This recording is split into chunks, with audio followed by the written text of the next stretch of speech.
29వ తేదీన రాజీనామాలపైన రాజీనామాలను ఆమోదించాలని చెప్పేసి స్పీకర్ పైన ఒత్తిడి తీసుకొచ్చేటువంటి కార్యక్రమాన్ని కూడా తీసుకోవడం జరిగింది. దీంతో పాటు ప్రధానంగా ఈరోజు జరిగినటువంటి జేఏసీ ఒకటే ఏజెండాగా జరిగిన రాజీనామాల ఆమోదం కొరకే తమ యొక్క కార్యక్రమాన్ని ముందుకు తీసుకెళ్లాలని చెప్పేసినటువంటి ఏకైక ఏజెండాతో రోజు ఏదైతే తెలంగాణ రాజకీయ చేసి నడవడం జరిగింది. అయితే ప్రధానంగా కొద్దిగా ప్రారంభంలో మందకృష్ణ మాదిగ లాంటి వ్యక్తులు కొన్ని కామెంట్స్ చేయడం వలన ప్రధాన పార్టీలందరూ టీడీపీ అదేవిధంగా కాంగ్రెస్ పార్టీ అభ్యర్థన చేయడం జరిగింది. ఆ తర్వాత ఆ రెండు పార్టీలకు సంబంధించిన నేతలు మాట్లాడుతూ మాకు కొన్ని రాజకీయంగా కొన్ని పార్టీల పరంగా కొన్ని ఒత్తిళ్లు ఉన్నప్పటికీ కూడా తాము తెలంగాణ కాదు కొరకు తాము దేనికైనా సిద్ధంగా ముందుకు రావడం జరుగుతుందని చెప్పడం జరిగింది. ప్రధానంగా దీనిలో కొన్ని జానారెడ్డి కూడా కొన్ని కామెంట్లు కూడా చేయడం జరిగింది. మేము ఒక జాతీయ పార్టీలో ప్రాతినిధ్యం వహిస్తున్నప్పటికీ కూడా మాకు కొద్దిగా సమయం కావాలి, ఏదైతే రాజీనామాలు ఆమోదింపజేసుకున్న కొరకు మేము పార్టీని ఒప్పించేందుకు ప్రయత్నం చేయాలి. పార్టీ కూడా తెలంగాణ కనుక అనుకూలంగా నిర్ణయం తీసుకోకపోతే తాము ఎదిరించడానికి కూడా సిద్ధంగా ఉన్నాం. అవసరమైతే పార్టీ నుంచి బయటికి రావడానికి కూడా మేము సిద్ధంగా ఉన్నామని చెప్పేసి చెప్పడం జరిగింది. ఈ నేపథ్యంలోనే టీడీపీ సంబంధించినటువంటి మోత్పల్లి నరసింహ వాళ్ళు కూడా మాట్లాడుతూ మేము పార్టీ వైఖరి ఏదైతే రాజ్యాంగ సంక్షోభం దిశలోనే మన యొక్క నిర్ణయం ఉండాలి, అదేవిధంగా తెలంగాణలో ఉన్నటువంటి అందరు ఎమ్మెల్యేలను అదేవిధంగా ఎంపీలను రాజీనామాలు చేయించేందుకు కూడా సిద్ధంగా ఉన్నాము. ఆ వైపులో మనం చేసి ముందుకెళ్లాలని చెప్పడం జరిగింది. మిగతా ప్రజా సంఘాల నాయకులు కూడా ఈ యొక్క నిర్ణయంతో ముందుకెళ్ళడం జరిగింది. ఈ తర్వాత భేటీ అయినటువంటి రాజకీయ పక్షాలన్నీ కూడా ఒక నిర్ణయం కావడం జరిగింది. ప్రధానంగా ఈ నెల 18న రాజీనామాలపై ఒత్తిడి తీసుకోవాలని చెప్పేసి కూడా టీఆర్ఎస్ ఒక ప్రతిపాదనని ఈ యొక్క జేఏసీలో పెట్టినప్పటికీ కూడా 18న ఎన్టీఆర్ సంబంధించిన కార్యక్రమం ఉన్న నేపథ్యంలో ఆ రోజు కాకుండా మరో రోజు పెట్టాలని చెప్పడం జరిగింది. దీంతో పాటు కాంగ్రెస్ వాళ్ళు కూడా కొన్ని సమయం కావాలని చెప్పి అడిగినటువంటి నేపథ్యంలో ఈ నెల 29వ తేదీన రాజకీయ పక్షాలన్నీ కూడా స్పీకర్ పైన ఒత్తిడి తీసుకొచ్చేందుకు ఒక నిర్ణయం తీసుకోవాలని చెప్పేసి కూడా ఈ యొక్క సమావేశంలో నిర్ణయించడం జరిగింది. పరకాల ప్రభాకర్ గారు. ధన్యవాదాలు మహేష్. మనతో చర్చలో పాల్గొనడానికి తెలంగాణ రాష్ట్ర సమితి ముఖ్య నాయకులు శ్రీ జగదీశ్వర్ రెడ్డి గారు. జగదీశ్వర్ రెడ్డి గారు స్వాగతం. జగదీశ్వర్ రెడ్డి గారు, ఒకటి మీరేమో 18వ తారీఖుని ఒత్తిడి చేయాలి స్పీకర్ మీద, మన రాజీనామాలు ఉపసంహరణ చేసుకునేటువంటిది లేదు, ఏమైనా సరే ఆమోదించాలనేటువంటిది. తర్వాత కాంగ్రెస్ వారు తెలుగుదేశం వారు కొంత సమయం కావాలి. ఈ రెండింటికి రాజీగా 16వ తారీఖు నుంచి రెగ్యులర్ నిరాహార దీక్షలు, 29వ తారీఖున స్పీకర్ మీద ఒత్తిడి అనేటువంటి నిర్ణయం వచ్చిందా? అంతే కదండి. అన్ని పార్టీలను కలిసి పార్టీలే కాకుండా ఇవాళ తెలంగాణ కొరకు పోరాటం చేస్తున్న సంస్థలు, ఉద్యోగ సంఘాలు అయితేనేమి, ఇతర స్వచ్ఛంద సంఘాలు అయితేనేమి, ప్రజా సంఘాలు అయితేనేమి, అందరం కలిసి ఒక జేఏసీగా ఏర్పడ్డాం. మా ఎవరి అభిప్రాయం వాళ్ళకు ఉన్నప్పటికీ కూడా అందరం కలిసి ఏదైతే ఒక ఏకాభిప్రాయానికి వస్తామో ఆ నిర్ణయాన్ని ప్రకటించాలనుకున్నాం. అంత గందరగోళం జరిగింది. ఎక్కడ గందరగోళం జరిగేదండి. ఇది ఈ మాట అంటే నేను తప్పకుండా మీడియాలో కొన్ని మాకు వ్యతిరేకంగా వస్తున్న కామెంట్లు భావించాల్సి వస్తుంది తప్ప ఆ మాత్రం అన్ని ప్రజా సంఘాలు పాల్గొన్న ఒక సమావేశంలో అంతమంది చర్చ జరగకుండా ఉంటుందని ఊహించడమే పొరపాటండి. తప్పకుండా వివిధ భావాలు, వివిధ రకాల అభిప్రాయాలతో కలిసి వచ్చిన వాళ్ళు ఇవాళ తెలంగాణ సమాజాన్ని నడిపిస్తున్న మొత్తం శక్తులు, సంస్థలు అందరూ ఒక చోట కూడి ఒక జేఏసీగా ఏర్పడిన సందర్భంలో తప్పకుండా అభిప్రాయ భేదాలు కాదు, కొత్త అభిప్రాయ భేదాలు కూడా రాలేదు. వివిధ రకాల అభిప్రాయాలు వచ్చినాయి. ఆ అభిప్రాయాలు వ్యక్తీకరించే విషయంలో ఒకసారి ఒకరి ఎమోషన్ గురిగా ఉండవచ్చు, పెద్ద ఇష్యూ కాదు. వాస్తవానికి అవన్నీ కూడా ఒక ఆరోగ్యకరమైన చర్చకే దారితీసినాయి. ఆ చర్చ మొత్తంగా ప్రజాస్వామ్యబద్ధంగా ఆరోగ్యకరంగా చర్చ జరిగింది. నిర్ణయం కూడా అదే పద్ధతిలో వచ్చింది. వాస్తవానికి టీఆర్ఎస్ ఇవాళ పొలిట్ బ్యూరో నిర్ణయం తీసుకున్నప్పుడు బయట చెప్పినారు కూడా కొంతమంది పెద్దలు తప్పట్టినట్టుగా నాకు తెలిసింది. వాస్తవానికి నిన్ననే కాంగ్రెస్ పార్టీకి చెందిన ఎమ్మెల్యేలు, ఎమ్మెల్సీలు అందరూ సమావేశమై కూడా మనం తప్పకుండా రాజీనామాలకి కట్టుబడి ఉండాలి, ఒత్తిడి చేయాలని చెప్పి తీర్మానం చేశారు. ఆ విషయం కూడా పబ్లిక్ గా వచ్చింది. తెలుగుదేశం పార్టీకి సంబంధించిన ఎమ్మెల్యేలు, ఎమ్మెల్సీలు, ప్రజాప్రతినిధులందరూ కూడా మనం కూడా అదే నిర్ణయం కట్టుబడి ఉండాలని చెప్పి చెప్పినట్టుగా వచ్చింది. అదే సందర్భంలో మేము పొలిట్ బ్యూరో సమావేశమై కూడా మేము పొలిట్ బ్యూరోలో ఏం చర్చించినాం, మేము అక్కడ జేఏసీ ముందు ఏం ప్రతిపాదన పెట్టబోతా ఉన్నాం అనే విషయాన్ని చెప్పినాం. స్పష్టంగా మీరు గమనించాల్సింది ఏంటంటే ప్రభాకర్ గారు, జేఏసీగా మేము ఒక్కరమే కాదు, మేము పెట్టిన మొత్తం అవుతాయనే సమస్య కూడా కాదనే విషయం కూడా స్పష్టంగా కనిపించింది అక్కడ. ఎందుకనంటే మేము ఒక ప్రతిపాదన పెట్టినాము, ఈ టైంకి చేద్దామని అందరు కూర్చున్నారు. ఎవరెవరికి ఉండే సమస్యలు ఏంటి, ఎట్లా అయితే బాగుంటుంది, అందరు కలిసి కామన్ గా ఏ టైం అయితే బాగుంటుంది అనే నిర్ణయానికి వచ్చినాం. ఏకగ్రీవంగా ఒక ప్రకటన చేసినాం. ఇంకో ప్రశ్న అడగాలి మిమ్మల్ని. అంటే నిన్నటి వరకు కూడా మేము ఇచ్చినటువంటి రాజీనామాను ఉపసంహరించుకునే ప్రశ్నే లేదు అని శ్రీధర్ బాబు గారు, వెంకటరెడ్డి గారు చెప్తూ వచ్చారు. మిగతా మంత్రులు ఉపసంహరించుకున్నా కూడా తెలంగాణ మంత్రులు, కానీ వారు కూడా ఇవాళ మెత్తపడ్డారు, ఉపసంహరించుకున్నారు. ఏం సంకేతం దీనికి? దాంట్లో పెద్ద పొరపాటు సంకేతాలు ఏం లేవని నేను భావిస్తున్నానండి. ఎందుకు అంటే వాళ్ళు అధికారంలో ఉన్న పార్టీ, కేంద్రంలో కూడా వాళ్ళ పార్టీని అధికారంలో ఉంది, ఇవ్వాల్సింది కూడా కేంద్రంలో ఉన్న పార్టీని. వాళ్ళకు కొన్ని సంకేతాలు ఉన్నాయి, అక్కడి నుంచి వెళ్ళి వాళ్ళకు ఇంకా కొంత నమ్మకం ఉంది. తప్పకుండా వారికి కూడా ఆ వెసులుబాటు ఉండాల్సిన అవసరం ఉంది. ఎందుకంటే మేము అందరం కలిసి నడవాల్సిన అవసరం ఉంది. కాబట్టి ఒకరు ముందు ఒకరు వెనుకో ఒకరు మధ్యలో ఉండే పని లేదు. ఏ నిర్ణయం చేసినా, ఏం ఎటుపోయినా అందరికీ వెసులుబాటుగా ఉండే విధంగా తెలంగాణ రాష్ట్ర ప్రక్రియను సాధించుకునే విధంగా ఉండాలి తప్ప ఉద్యమం అనేది కేవలం ఉద్యమం కొరకే కాదు కదండి. ఉద్యమం దేని కొరకు చేస్తా ఉన్నాం? తెలంగాణ రాష్ట్రాన్ని సాధించుకోవడం కొరకు చేస్తా ఉన్నాం. ఆ సాధించుకునే ప్రక్రియలో మేము అందరం కూడా కలిసి నడవాల్సిన అవసరం, తెలంగాణ సమాజం మొత్తం ఒకటిగానే ఉందనే భావన ప్రజలకు ఇవ్వాల్సిన, ఆ ధైర్యం ఇవ్వాల్సిన అవసరం కూడా మాకుంది. కాబట్టి వాళ్ళు మాకు కొంత అవకాశం ఉంది, అక్కడ మాకు అధిష్టానం మీద కొంత నమ్మకం ఉంది. వాళ్ళు ఈ 10 రోజుల టైము ఎంతో కొంత టైం ఇచ్చి మేము కూడా సరైన సమయం మీకు ఇచ్చినామనే భావాన్ని కేంద్రం కలిగించాలనే అభిప్రాయం అయి ఉండవచ్చు. తప్పకుండా తెలుగుదేశం పార్టీ వారు ఒక మాట చెప్పినారు, 18th నాడు వారికి ఈ సమస్య ఉంది అని. తప్పకుండా దాన్ని అందరూ అంగీకరించాల్సిన విషయం.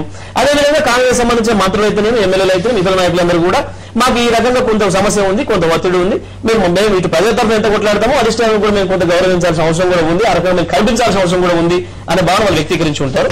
తప్పకుండా దాన్ని కూడా గౌరవించేసి అందరూ కలిసిపోవడానికి ఏ రోజు అయితే బాగుంటుంది అనుకున్నామో ఆ నిర్ణయానికి వచ్చినాం. ఇది ప్రజాస్వామికబద్ధంగా అందరం నిర్ణయించుకొని, అందరూ ఆలోచించుకొని ఒకే నిర్ణయానికి వచ్చిన్నాం.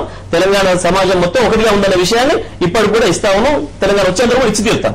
వెంకటరమణారెడ్డి గారు, మీ సంతృప్తిగా ఉంది? 29వ తారీఖు వరకు మీరు అడిగినట్టుగా వెసులుబాటు ఉంది, మీరు ఈలోగా ఆలోచించుకోవచ్చు, మీ పెద్దవాళ్ళతో ఢిల్లీలో మాట్లాడుకోవచ్చు అనేటటువంటి మాట కొంత ఇద్దరికి అనుకూలంగా ఉభయతారకంగా ఉండేలాగా అనిపిస్తుందా మీకు?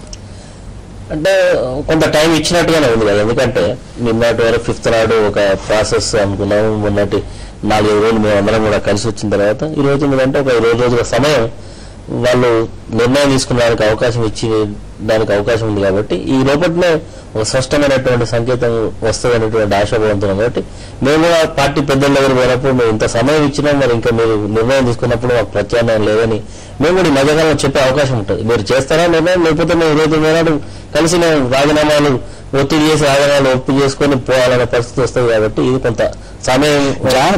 మీ నాయకులు జానారెడ్డి గారు ఇవాళ చెప్పారు, మేము చూస్తాము, మా అధిష్టానం గనక నా మాట వినకపోతే పార్టీ నుంచి విడివడి తెలంగాణ గురించి పోరాటం చేయడానికి సిద్ధంగా ఉన్నాను చాలా స్పష్టంగా చెప్పారు. మీరు అదే బాధపడతారా?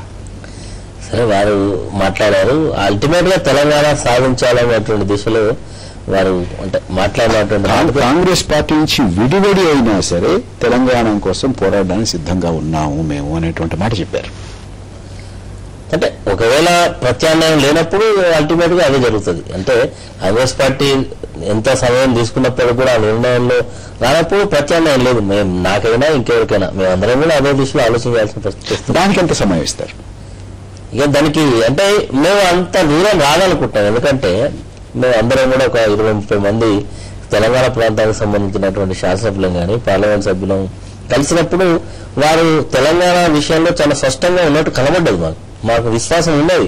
ఆ పరిస్థితుల్లో అంత దూరం పోతుందని అనుకోవడం లేదు. తప్పకుండా వస్తుందనే ఆశాభావంతో ఉన్నాం కాబట్టి తప్పకుండా తెలంగాణకు అనుకూలమైనటువంటి కార్యక్రమాలు జరుగుతాయని ఆశపడినాం. కాబట్టి మేము అంత దూరం పోయి రాజీనామాలు పార్టీ వదిలే పరిస్థితి వస్తుందని అనుకోవడం లేదు. కాబట్టి దానిపైన ఇప్పుడు మనం ఎంత సమయం అనుకోవడం ఇంత త్వరగా సరైనది కాదని అనుకుంటున్నాం. అక్కడ వస్తున్న ఒక స్కూల్ చూసి నేను ఒక అప్పీల్ చేస్తా ఉన్నాను మీకు. దయచేసి అటువంటి మాకు కొంచెం బాధ కలిగిస్తాయి. జేఏసీలో లుకలుకలు ఎవరైనా చెప్పారా? మా జేఏసీ ఉన్న వాళ్ళు ఎవరైనా బయటకు వచ్చి దానికి వ్యతిరేకంగా మాట్లాడితే మీరు వేయవచ్చు, మాకు అభ్యంతరం లేదు. జేఏసీలో లుకలుకలు, మనకిష వాక్యాలతో గొడవ, ఇవన్నీ బయటకి ఎవరు చెప్పలేదు కదా. ఇంటర్నల్ సమావేశంలో జరిగిన అంశాలు బయటికి మేము ఏ మెసేజ్ ఇస్తామో అది ఇవ్వాలి తప్ప ఆ లుకలుకలు అనే పదం పెడితే ఇవాళ ఏం మెసేజ్ పోతుంది మాకు చూసారు. జగదీష్ గారు, మీరు ఏమేం చెప్పాలో ఏమేం రాయాలో మీరు రాసిచ్చేయండి, మీ ఆపన చేస్తుంది. తప్పకుండా జేఏసీ నిర్ణయాలు మాత్రమే రాయాలి. అందులో ఒక మాట చెప్తాను, చెప్పండి. మనము జేఏసీ మీద కాదు, కాంగ్రెస్ లో అయినా అన్ని విషయాలు వాళ్ళు అధికారికంగా వచ్చి వాళ్ళు ఇచ్చిన ప్రకటనలోనే ఉంటే మీడియా నడవదు. చాలా విషయాలు కేసీఆర్ గారు నిరాహార దీక్ష అవకాశం ఉందని మీడియాలో వస్తే మనం ఏం తప్పుబాటు ఆయన పడతారు. జేసీ విద్యార్థులు చదివి మంచి అనుకూలమైన అంశాలు రాస్తారు, కొన్ని ప్రతికూలంగా కూడా ఉండవచ్చు. ప్రతికూలంగా ఉన్నంత మాత్రాన అక్కడ కొంత ఘర్షణ జరిగింది, కొన్ని ఇబ్బందులు ఒకరికొకరు కాదు. ఇంకో మాట ఉండొచ్చు అని అనుకోవడం కూడా అలా జరిగాక అంటారు కదా, మీరు కూడా అంటారు. చర్చ చేస్తా ఉన్నా, వ్యక్తం చేస్తా. కాంగ్రెస్ లో ఏదైనా వస్తే మా అన్నగారు లేవు అని జగదీష్ రెడ్డి గారు అన్నారని కూడా పెట్టచ్చు. రాజేశ్వర గారు రెడ్డి గారు చెప్పినట్లుగా ఇప్పుడు ఎవరి వాక్ స్వాతంత్రం వారికి ఉన్నది కదా. మీరు కూడా ప్రెస్, ప్రచార మాధ్యమం కానీ ప్రసార మాధ్యమం కానీ సర్వస్వతంత్రులు. వారి మనుగడ వారి భవిష్యత్తు వారే చూసుకుంటారు. మాకేమైనా అభిప్రాయ భేదం వస్తే స్పష్టమైనటువంటి భాషలో జగదీశ్వర్ రెడ్డి గారు చెప్పినట్లని లేక రాజేశ్వరరావు చెప్పినట్టని మేము ఖండిస్తాం, వ్యతిరేకిస్తాం, సవరిస్తాం. ఆ విధంగానే జరగాలి. చెప్పకండి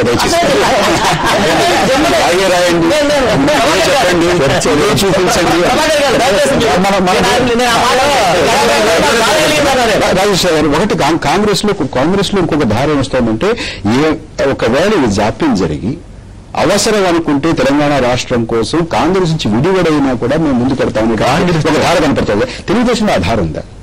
ఆ రకమైన ధార తెలుగుదేశంలో కూడా కనపడుతుందా? స్పష్టంగా చెప్పారు కదా, చెప్పారు. అదే ధార కాంగ్రెస్ కు ఉంది, తెలుగుదేశానికి ఉంది, టీఆర్ఎస్ కు ఉంది, మిగతా బీజేపీకి ఉంది, అందరికీ ఉంది, కమ్యూనిస్ట్ లో కూడా ఉంది. కాకపోతే ఒక అడుగు ముందు ఒక అడుగు వెనుక ఉన్నారు. వారు చెప్పినట్టుగా మీరు చెప్పినట్టుగా కూడా అధికార పార్టీ కాంగ్రెస్ పార్టీ 18 తారీఖు సూటబుల్ కాదు. 2025 లోపలనే ఏమైనా మార్పు వస్తే ఢిల్లీ నుంచి సానుకూలమైన అభిప్రాయం వస్తే మళ్ళీ మన వ్యూహాన్ని మార్చుకోవాల్సిన పరిస్థితి రావచ్చు. మేము తొందరపడినట్టు కనపడకూడదు అనే వారి అభిప్రాయం చెప్పడం, దానికి అనుకూలంగా జగదీశ్వర్ రెడ్డి గారు చెప్పినట్లు మిగతా వాళ్ళు సర్దుబాటు చేసుకోవడం, ఏకాభిప్రాయానికి జాయింట్ యాక్షన్ కాబట్టి అందరూ సమిష్టిగా రంగప్రవేశం చేయాలి, పోరాడాలి కాబట్టి దాని కొరకు ఒకరినొకరు అర్థం చేసుకుని సానుకూలమైన నిర్ణయానికి రాక తప్పదు. అదే జరుగుతూ ఉంది. అనుకోరు వారు చెప్పినట్టు పార్టీని వదిలిపెట్టి కూడా వస్తారా అనే అభిప్రాయం జానారెడ్డి గారికి ఉండొచ్చు. ఆ మాత్రం కూడా చెప్పకే స్వతంత్రం ఉంది. అది కూడా కేంద్రం పైన ఒత్తిడికే కావచ్చు. ఆయన కూడా కాదు, మొత్తం తెలంగాణలో ఉన్నటువంటి కాంగ్రెస్ ఎమ్మెల్యేలు రాజీనామా చేస్తారు, కాంగ్రెస్ పార్టీ కూడా అవసరమైతే వదిలిపెడతారు, వేరే పార్టీ పెట్టుకుంటారు అనేటువంటి సంకేతం కూడా పోవచ్చు. ఇలాంటి జరిగినాయి చరిత్రలో. 60 సంవత్సరాల స్వతంత్రాల చరిత్రలో అనేక పార్టీలు ఎదుకొచ్చినాయి, ప్రాంతీయ పార్టీలు ఈ కారణాల వల్ల వచ్చినాయి. అందుకొరకు ఇది సవ్యంగానే జరుగుతూ ఉంది. అభిప్రాయ భేదాలు చర్చోపచర్చలు జరుగుతూ ఉంటాయి. కానీ ఒక సూత్రం మాత్రం కట్టుబడి ఉండాలి. అందరం ఏకాభిప్రాయానికి వచ్చిన తర్వాత ఐక్యంగా ఉద్యమించాలి, దాని యొక్క ఫలితాన్ని సాధించాలి, లక్ష్యాన్ని చేరుకోవాలి. ఈ దిశలో జరిగిన దానికి నాకు పెద్ద ఇబ్బందికరంగా లేదు. అందరూ వ్యూహాత్మకంగా సరిగా లైన్లో ఉన్నారు. తప్పకుండా అదే జరుగుతుంది. కాంగ్రెస్ వారు కూడా అధికార పార్టీ, కేంద్రంలో అధికారం ఉంది, వారు తలుచుకుంటే ఇప్పుడే చేయవచ్చు కదా.